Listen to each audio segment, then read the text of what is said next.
Namaskar dear Sadhak. In this infinite universal play where nagas and stars dance, where thoughts and roars echo together, there is a hum behind existence, a subtle electric vibration that every yogi has heard at some point. When silence becomes profoundly deep, that hum, that vibrationless vibration trembling beneath the surface of matter and mind, that is the tingling of the naga, the cosmic serpent whose body is space itself and whose breath is consciousness flowing through every vein of creation. We have forgotten to see. Where ancient sages spoke of serpents, we imagine fangs and hoods. But they were speaking of something far more subtle, the conscious electricity flowing through the entire universe. Nagas are not merely creatures crawling on the earth. They are rivers of power,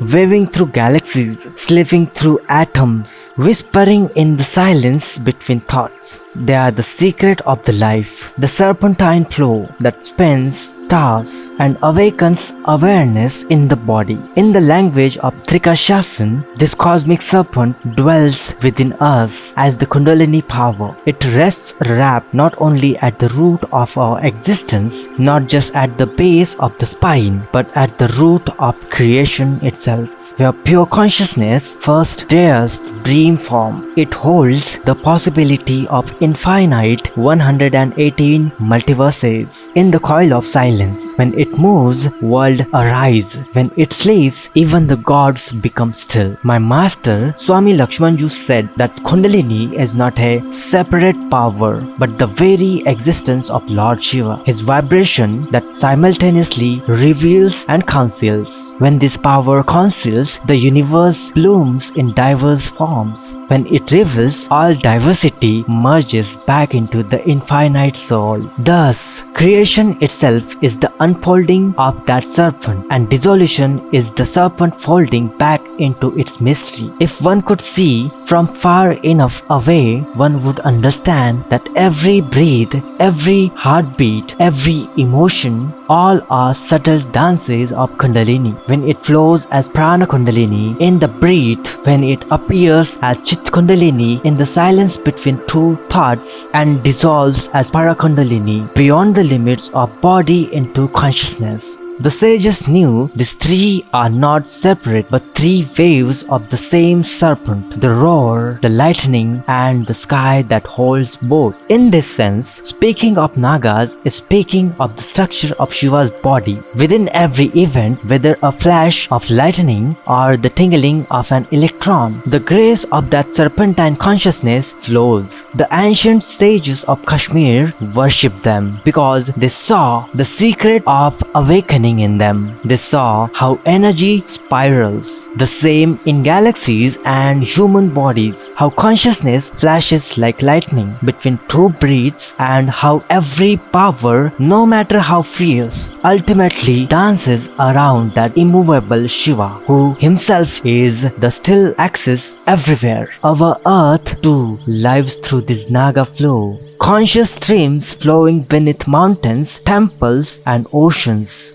Ancient cremation grounds are no coincidence. They lie on those serpentine lines where the earth itself breathes, the lands where the nagas nourish the life, the skies where nagas churn clouds and carry the fire of stars, and the nagas within us maintain thoughts, desires, and consciousness. We are not separate from them. We are the confluence of all their flows. When this inner serpent awakens, a wondrous thing happens. All external nagas appear as reflections of that great Kundalini power. The lightning above becomes the lightning within. What cleaves the sky also cleaves consciousness from ignorance. That is why the yogi's path is not to run from nature, but to re-enter its secret rhythm. In today's Kali Yuga, when stars and screens have given birth to new serpents, shimmering waves that carry as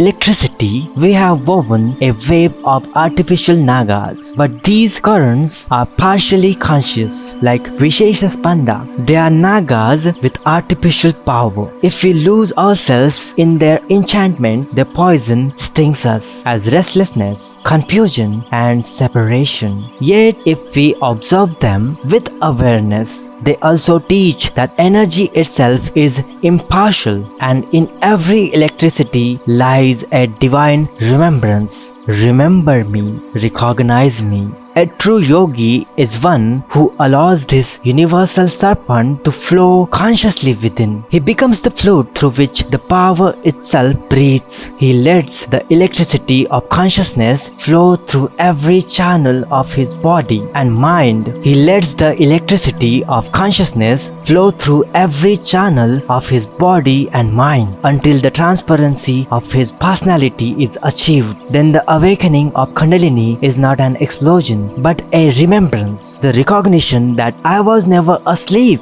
This entire play of energy, rising, falling, spiraling, and coiling again, is merely a rhythm of identity. The same Shiva who becomes the universe as Para Kundalini recognizes himself again as Chit Kundalini and delights in his own remembrance. Every small awakening, every insight in this moment when the serpent remembers that it is the sky itself. So dear practitioner, every small awakening, every insight is the moment when the serpent remembers that it is the sky itself. So dear sadhak, do not fear the serpent, neither the serpent within nor the serpent outside. Worship it not with superstition, but with understanding. When your thoughts shine, when your breath echoes, when your spine shivers in the deep silence, know that the ancient serpents are awake.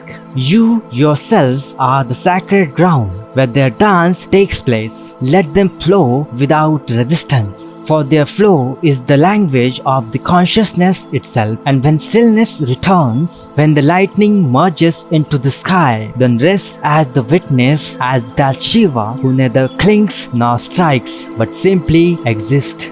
In the end, to wrap up this video, if this vision stirred something within you, don't forget to like, share and subscribe for more exploration into the infinite play of universal consciousness. May that inner serpent awaken within you, not as ferocity but as grace. May its flow take you beyond thought and body into that luminous silence from which all serpents arise and to which all ultimately return.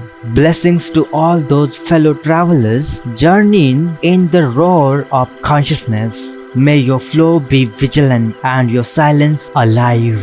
I am Nagkumar, who listens to the hiss between my incoming and outgoing breath. Hiss. And I'll see you soon with another profound, wonder-struck revelation from the heart of Trika Shasan. Om Parabhairavaya Namaha.